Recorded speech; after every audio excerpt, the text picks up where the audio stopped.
നമ്മളിപ്പം ഓണം മൂഡിലാണ്. ഓരോ മനുഷ്യൻ്റെ ജീവിതത്തിലും അവൻ പലതരത്തിലുള്ള മൂഡുകളിലൂടെ കടന്നു പോകുന്നുണ്ട്.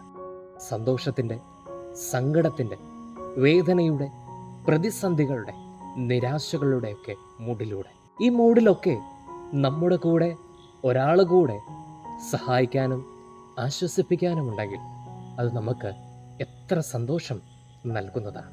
പരിശുദ്ധ അമ്മ ഇങ്ങനെയുള്ള ഒരു സഹായികയാണ്, ആശ്വാസം നൽകുന്നവളാണ്. പരിശുദ്ധ അമ്മയുടെ ജീവിതത്തിൽ മറ്റുള്ളവരുടെ മൂഡിനെ മാറ്റുന്ന സഹായിയായി കാണുന്നത് സുവിശേഷത്തിൽ പല ഭാഗങ്ങളിലായി പറഞ്ഞു വെച്ചിട്ടുണ്ട്. അതിലെ 2 കാര്യങ്ങൾ മാത്രം ഞാൻ സൂചിപ്പിക്കട്ടെ. അരവയറുള്ള മറിയം നിറവയറുള്ള എലിസബത്തിനെ കാണുവാനായിട്ട് പോകുകയാണ്.